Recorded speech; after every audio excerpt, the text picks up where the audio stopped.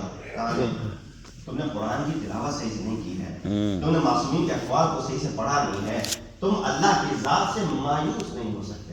قرآن بار بار تمہیں یہ کہہ رہا ہے قل یا عبادی الذین اسرفوا علی انفسہم لا تقنطوا من رحمت اللہ، او وہ لوگ جنہوں نے اپنے نفوس کے اوپر ظلم کیا ہے، اللہ کی رحمت سے ہرگز ہرگز مایوس نہ ہو۔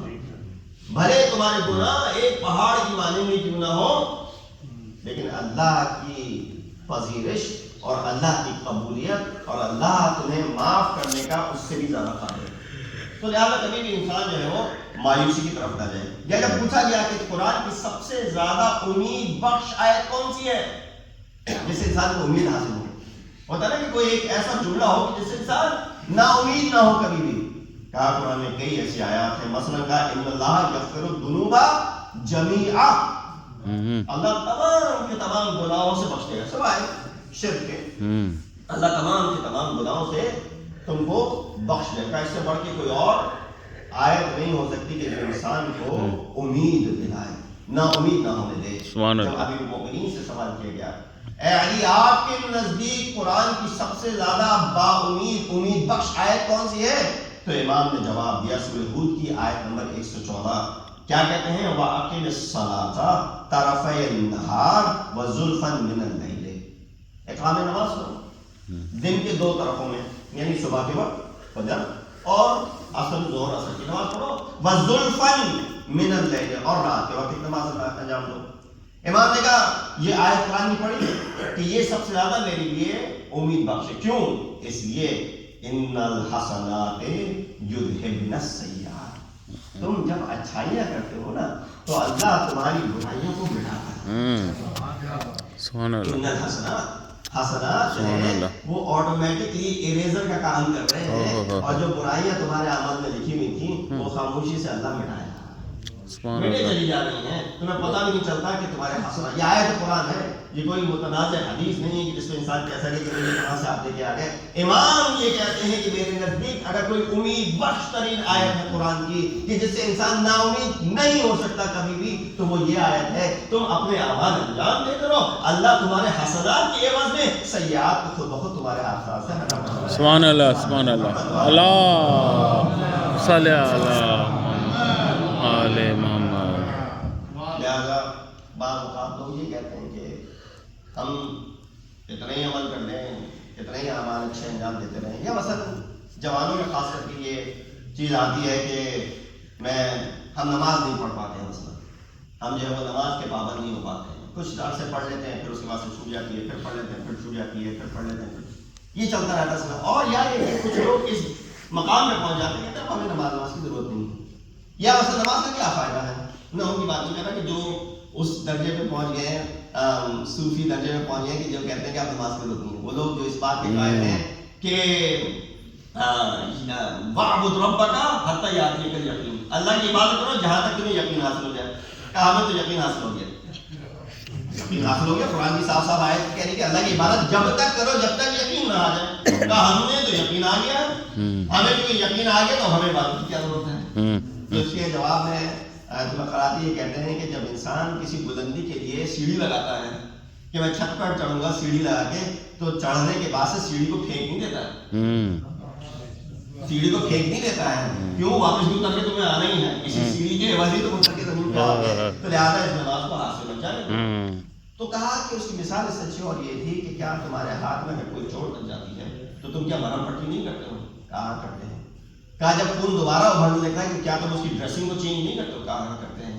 کہا کچھ عرصے جب وہ صحیح جاتی چیز کے دوبارہ اگر اس کے اوپر زخم تازہ ہو جائے کیا دوبارہ تم اس کی پٹی نہیں کرتے ہو؟ کہا کرتے ہیں. کہا یہ بار بار تو تم پٹی کیے جا رہے ہو، اس میں تو تمہیں کوئی خباثت نہیں ہے، لیکن بار بار خدا کی بارگاہ میں آ کے کھٹکھٹا نہیں رہے ہو. اللہ وہ ذات ہے کہ جب انسان وہ ذات ہے کہ جب اس سے بار بار مانگا جائے تو وہ اکتا جاتا ہے. اللہ کی وہ ذات ہے کہ جب اس سے نہ مانگا جائے تو اکتا جاتا ہے. سبحان اللہ، سبحان اللہ. مایوس نہ ہو اور اس سے لو لگائے رہے. تو یہ دوسری چیز ہوگی کہ جس کی وجہ سے انسان مایوس ہو جاتا ہے. تیسری چیز میں جلدی جلدی ختم کروں اور آخر کی طرف لاؤں آپ کو. انسان زندگی میں کبھی کبھی کچھ ایسے مراحل ہوتے ہیں جس میں اس کو شکست ہو جاتی ہے. زندگی میں شکست، ہار گیا زندگی میں. مثلا ایک شکست کا پہلو بینکرپسی ہو گئی، یا سارا مال و اسباب اس سے چھین لیا گیا، کانفسکیٹ کر لیا گیا، یا ازدواجی زندگی نہیں چل پائی، طلاق ہو گئی مثلا بالفرض، یا اور کوئی اس طرح کی مصیبت جس کی وجہ سے انسان جو ہے وہ بے صبرا ہو جاتا ہے. صبر کو اپنے دامن سے، مصیبت ہے جیسے کوئی بھی مصیبت آ گئی، یہی میں نے آپ کے سامنے پہلے تذکرہ کیا تھا کہ گھر میں اگر موت ہو جائے تو یہ بہت بڑا دھچکا ہے. انسان اس سے بھی جو ہے وہ بے صبرا ہو جاتا ہے، اور کبھی کبھی یہی چیز عامل مایوسی ہو جاتی ہے. انسان مایوس ہو جاتا ہے کہ وہ فلاں ہمارے گھر میں والدہ کا انتقال ہو گیا، والد کا انتقال ہو گیا، بھائی کا انتقال ہو گیا، بہن کا انتقال ہو گیا، بچے کا انتقال ہو گیا. یہ عامل مایوسی قرار پاتا ہے. تو کہا نہیں، تم رجب میں مستقل اس دعا کو پڑھتے ہو، مگر کاش تمہیں اس دعا کی طرف توجہ کرتی. آپ لوگ ہر نماز کے بعد یہ دعا پڑھتے تھے، یا من ارجوہ لکل خیر وآمن سخطہ عند کل شر، کہ اے وہ جس سے ہم رجا لگائے رکھے ہیں ہر خیر کے لیے اور امان چاہتے ہیں ہر سخط یعنی جو چیز انسان کے پاس گرا گزرے اس کے لیے، عند کل شر، ہر شر کے معاملے میں. تو لہٰذا یہ نہ ہو کہ جب کوئی اچھی چیز ہو تو تم اللہ سے لو لگائے رکھو، اور جب تمہارے اوپر پریشانیاں لاحق ہوں تو تم اس کے راستے کو چھوڑ دو. یعنی وہی لوگ اللہ کی راہ میں دیتے ہیں سرائے و ضرائے، چاہے ان کے اوپر اچھے دن گزر رہے ہوں چاہے ان کے دن اچھے نہ ہوں، دونوں حالتوں میں وہ اللہ کے راستے کو نہیں چھوڑتے. ينفقون فی السرائے و ضرائے، یہ نہیں کہ میں انفاق سے مصیبت کروں گا جب میرے بینک بیلنس اچھا ہوگا، اور پھر اس وقت میں انفاق نہیں کروں گا جب میرا بینک بیلنس کم ہو جائے گا، مجھے اپنے گھر والوں کی فکر ہو جائے گی. کہانی وہ لوگ جو ہر حالت میں اللہ کی راہ میں دیتے رہتے ہیں وہی ہیں کاظمین الغیظ والعافین عن الناس واللہ یحب المحسنین. یہی وہ لوگ ہیں کہ جن کو ہم محسنین میں شمار کرتے ہیں. تو بس جلدی سے میں جواب دے دوں کہ کیا چیز ہے کہ جس سے ہم مایوسی کی طرف نہ جائیں. 3 آپ کے سامنے عامل پیش کیے مایوسی کے. ایک دعا کا رد ہو جانا، دوسرا جو عامل آپ کے سامنے پیش کیا وہ گناہوں سے انسان مایوس ہو جاتا ہے، تیسرا زندگی میں شکست. ان چیزوں سے انسان معمولاً مایوس ہو جاتا ہے. کیا ایسا عمل انجام دے جس سے انسان مایوس نہ ہو، مایوسی کی طرف نہ جائے؟ پہلی چیز جو ایکسپلین کرنا تھوڑا مشکل ہے، وقت میں گنجائش ہے، توکل علی اللہ. اللہ کا توکل نہیں ہے انسان کی زندگی میں، تو لہٰذا انسان جو ہے وہ مایوسی کی طرف چلا جاتا ہے. امام حسین ابن علی علیہ السلام اللہم صلی علی محمد وعلی محمد. کی مہر تھی جس پہ لکھا تھا حسبی اللہ، میرے لیے اللہ کافی ہے. شیطان لوگوں کا مقابلہ نہیں کرتا جو متوکل باللہ ہوتے ہیں. شیطان بھی دور بھاگ جاتا ان سے، شیطان بھی ان سے دوری طے کرتا ہے. انہ لیس لہ سلطان، قرآن کی آیت ہے. شیطان کو تمہارے اوپر کوئی سلطہ حاصل نہیں ہے. کیوں؟ تم نے اللہ پر توکل کر لیا ہے. تو لہٰذا اگر تم توکل کر لو تو یقیناً شیطان جو ہے وہ تمہارے راستے میں نہیں آئے گا. دوسری چیز جو مایوسی سے انسان کو دور لے کے جا سکتی ہے، جلدی جلدی گزر رہا ہوں، انسان اپنی استعداد پہ توجہ کرے. ہر شخص ایک استعداد لے کے نہیں آیا دنیا میں. ہر شخص کا معیار تھوڑا سا ڈفرینٹ ہے، پیمانہ ڈفرینٹ ہے. کچھ لوگ بہت ہی نرم گو اور بہت ہی ملائم ہیں گفتگو میں، گفتار میں، رفتار میں، کردار میں. کچھ لوگ تھوڑے سے خشن ہیں، گفتار میں بھی خشن ہیں اور رفتار میں بھی خشن ہیں، کردار میں بھی خشن ہیں. ہر شخص، دو ایسے شخص نہیں ملیں گے آپ کو کہ جو بالکل یکساں نظر آئے. ارے دو شخص کیا ہے، خدا کی قدرت ایسی ہے کہ آپ کو دو شخصوں کے یہ ہاتھ کے پور ایسے نہیں ملیں گے جو یکساں ہوں. قرآن کی آیت ہے کہ ہم نے جو ہے اتنا اختلاف رکھا کہ حتیٰ تمہارے دو شخصوں کے، اسی لیے یہ ہمیں امپریشن لگتا ہے. دنیا کے کوئی دو ایسے شخص نہیں ملیں گے آپ کو کہ دونوں کا ایگزیکٹلی میچ ہو جائے. تو جب وہ خالق ہے جس نے اس طریقے سے آپ کے انگوٹھے یا آپ کی انگلی کے ایک پور کو بھی یکساں نہیں رکھا تو یقیناً انسان میں بہت فرق پایا جاتا ہے. تو انسان اپنے آپ کو اپنی استعداد کے اوپر توجہ کرے. میرا اتنا ہی پیمانہ ہے، اس سے زیادہ میرا پیمانہ نہیں، تو لہٰذا انسان اسی پہ توکل رکھے، اسی پہ انسان جو ہے وہ اکتفا کرے. تیسری چیز اس حوالے سے آخری میں آپ سے اجازت دوں گا، وہ کیا ہے؟ انسان دنیا میں وہ لوگ جو موفق اور اس دنیا میں جنہوں نے کچھ کمایا ہے، جو سکسیسفل رہے ہیں، ان کی زندگیوں میں نگاہ کریں. معصومین کی زندگی کو پڑھنا، پڑھانا، سیکھنا، مجالس میں تذکرہ کرنا کیوں کیا جاتا ہے؟ اس لیے کہ ہم خوش ہو جائیں ان کی زندگیوں سے؟ کہا نہیں، یہ راز موفقیت ہے کہ انسان ان کی زندگیوں کا جب مطالعہ کرتا ہے تو اس کو یہ سمجھ میں آتا ہے کہ یہ کام کرنا پڑے گا تاکہ انسان کو یہ چیز میسر ہو سکے. اچھا، میں تو معصومین کا تذکرہ کیا، ہمارے سامنے ان سے بڑی کوئی اور مثال نہیں ہے. آپ عام انسانوں میں بھی ان لوگوں کا مطالعہ کریں گے جو اونچائی تک پہنچ گئے ہیں، جنہوں نے کوئی مقام حاصل کر لیا ہو. جب آپ ان کی طرف توجہ کریں گے تو آپ کو اندازہ ہو جائے گا کہ یقیناً اللہ سے مایوسی اختیار کرنا بہت بڑا گناہ ہے. اس لیے چوتھے امام زین العابدین اللہم صلی علی کہ لا اخاف من ذنوبک کما اخاف من قنوتک، میں تمہارے گناہوں سے اتنا خوف زدہ نہیں ہوں جتنا میں تمہارے مایوسی سے خوف زدہ ہوں. انی لا اخاف من ذنوبک کما اخاف من قنوتک، گناہوں سے میں تمہارے پریشان نہیں ہوں، میں تمہاری مایوسی سے پریشان ہوں. گناہ تو اللہ معاف کرے گا، معصوم کی توسل سے تمہارے گناہوں کی درگزر ہو جائے گا، لیکن مایوسی سے کوئی درگزر نہیں ہوگی.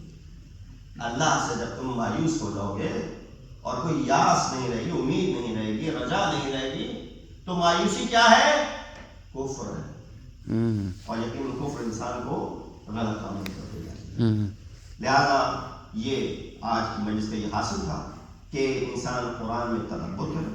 وہ آیتیں جو قرآن میں سوال و جواب کے حوالے سے ہیں ان کے اندر کوئی تضاد نہیں پایا جاتا. وہ 3 آپ کے سامنے مرحلے بیان کیے اور 3 عامل بیان کیے کہ جس کی وجہ سے انسان مایوس ہو جاتا ہے، اور 3 ایسے عامل آپ کے سامنے بیان کیے کہ جس سے انسان مایوسی کی طرف نہیں جاتا.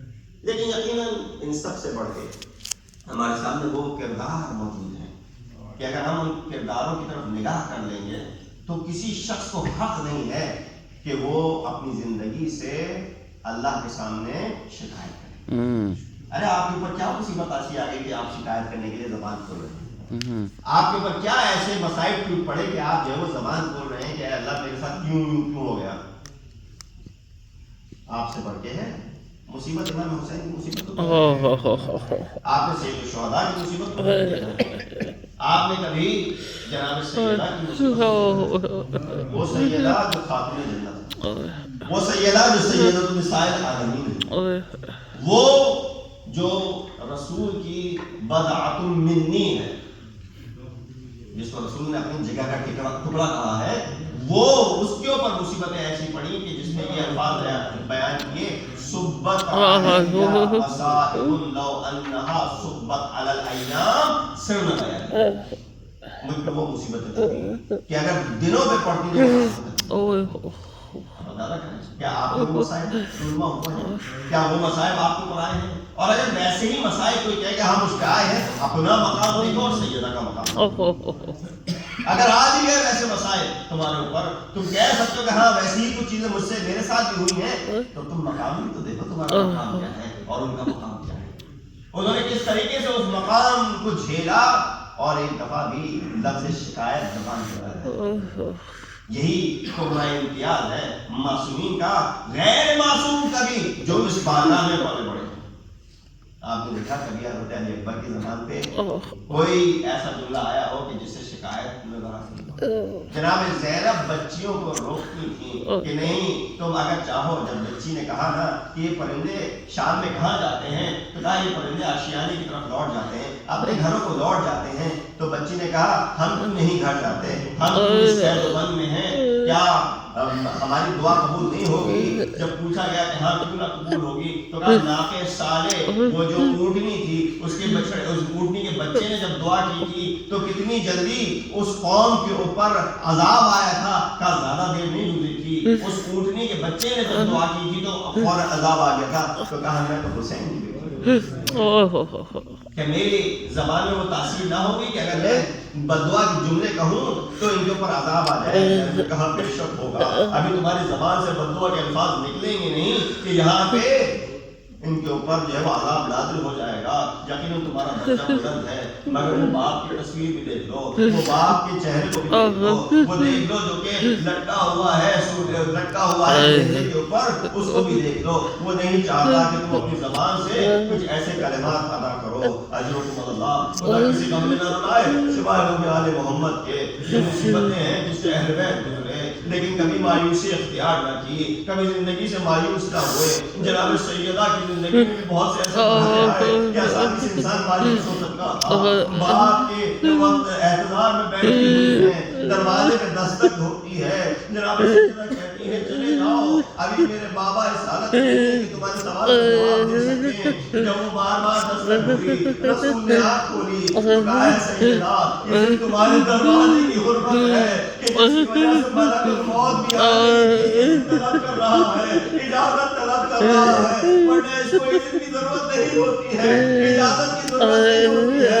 میں کہوں گا رسول اللہ آج فرشتہ موت آپ کی جناب سیدہ کی طرف پہ آنے کے لیے اجازت طلب کرتا ہے، لیکن ہائے آپ کی امت کے لوگ، آپ کی آنکھیں بند ہو جانے کے بعد فرشتے تو اجازت طلب کرتے ہیں لیکن جو امت کی دروازے بجاتے ہیں، سیدہ در و دیوار کے درمیان پھنس جاتی ہے، ارے محسن شہید جناب سیدہ نے زبان سے بددعا اللہ